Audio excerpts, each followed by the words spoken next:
तो बच्चों, आज फिर मैं एक नया वीडियो लेके आई हूँ जिसमें कुछ ऑब्जेक्टिव क्वेश्चन रह गए थे, जैसे आपका कॉटन से, सिल्क से, तो मुझे इम्पोर्टेंट लगा तो मैं आपके लिए ये वीडियो बना रही हूँ। तो इस वीडियो को लाइक, शेयर, सब्सक्राइब जरूर करिएगा बच्चों। तो चलिए शुरू करते हैं। पहला क्वेश्चन है, वस्त्रों का निर्माण किससे होता है?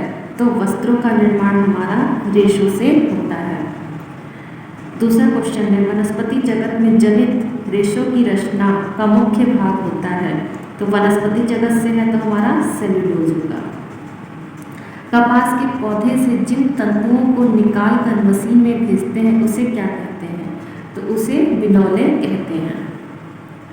जूट का सर्वाधिक उत्पादन कहाँ किया जाता है? तो जूट का सर्वाधिक उत्पादन बांग्लादेश में किया जाता है। पांचवा क्वेश्चन है आपका, नाइट्रोसेल्यूलोज रेयॉन का निर्माण किसने किया? तो प्रोफेसर जॉर्ज एडवर्ड्स ने किया। नेक्स्ट क्वेश्चन है, बीज वाला तंतु कौन सा है? तो बीज वाला तंतु आपका कपास है। और लिनन किससे प्राप्त होता है? हमें तने से प्राप्त होता है। जूट भी हमें किससे प्राप्त होता है? तने से प्राप्त होता है। और हेम्प भी हमें तने से प्राप्त होता है। सातवां क्वेश्चन है, ऊन विभिन्न प्रकार की जातियों के पशुओं की खाल पर स्थित बालों द्वारा प्राप्त होती है, किंतु निम्न में से किस जंतु से नहीं होती है? तो हमें गाय से नहीं ऊन प्राप्त होता है। रेयॉन किस प्रकार का तंतु है? तो रेयॉन हमारा कृत्रिम तंतु है। नेक्स्ट है, निम्न में कौन सा रासायनिक तंतु नहीं है? तो हमारा रेयॉन नहीं है। अंडे से कीड़ा बनाने तक की अवस्थाओं का कौन सा क्रम सही है? तो ये है हमारा रेशम का क्वेश्चन। ठीक है, रेशम हमें कैसे प्राप्त होता है? तो सबसे पहले हमारा क्या होता है? अंडा होता है, उसके बाद हमारा लार्वा बनता है, उसके बाद प्यूपा होता है, और प्यूपा की अवस्था में ही हम क्या करते हैं? रेशम का रेशा प्राप्त करते हैं। उसके बाद उससे हमारा क्या होता है? कीड़ा बन जाता है। ठीक है, उसके बाद से फिर वही चक्र हमारा चलेगा। फिर कीड़ा से हमें अंडा मिलेगा, अंडा से लार्वा होगा, लार्वा से प्यूपा होगा, फिर प्यूपा से कीड़ा होगा। ठीक है। नेक्स्ट क्वेश्चन, कपास की जन्मभूमि है? तो कपास की जन्मभूमि भारत है। सूती वस्त्र किन देश में बेचे जाते हैं? यूरोप में। कपास के उत्पादन में सर्वोच्च स्थान प्राप्त देश कौन सा है? अमेरिका। तंतुओं को समांतर क्रम में रखकर उन पर कंघी की जाती है, उसे क्या कहते हैं? तो कॉर्ड स्लाइवर कहते हैं। कपास तंतु अनुप्रस्थ काट में दिखाई देता है। तो अनुप्रस्थ काट मतलब जब हम माइक्रोस्कोप से देखते हैं तो हमें कपास का तंतु कैसा दिखाई देता है? तो वो हमें लंबा दिखाई देता है। कपास के उत्पादन में प्रथम स्थान है तो बांग्लादेश का है। सातवां क्वेश्चन है आपका, कपास की कौन सी वस्तु जानवरों को खाने में प्रयोग की जाती है?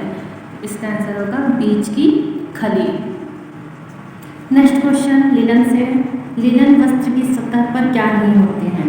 तो लिनन के वस्त्र की सतह पर रोए नहीं होते हैं। लिनन तंतु के वस्त्र की बुनाई बुनने में किसका प्रयोग किया जाता है? तो जैकार्ड बुनाई का। लिनन के तंतुओं की रेशे की लंबाई होती है तो 12 इंच से 20 इंच तक होता है। तनों के बंडलों में पानी डालकर रखने से वह लगातार डूबा रहने से क्या उत्पन्न हो जाता है? तो जीवाणु उत्पन्न हो जाता है। लिनन के वस्त्र किस प्रभाव से नष्ट हो जाते हैं? अम्लीय प्रभाव से नष्ट हो जाते हैं।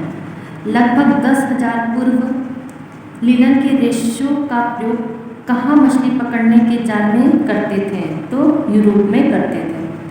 लिनन का रेशा मुख्यतः सेल्यूलोज का बना होता है, उसका प्रतिशत होता है तो 63.7% तक होता है। अनग्रेड काट में यदि लिनन के तंतु को देखा जाए तो वह दिखाई देता है, तो वह सीधा और बेलनाकार दिखाई देता है। लिनन के तंतु से रुमाल व तौलिया अधिक बनते हैं, कारण क्योंकि वह अवशोषक होते हैं।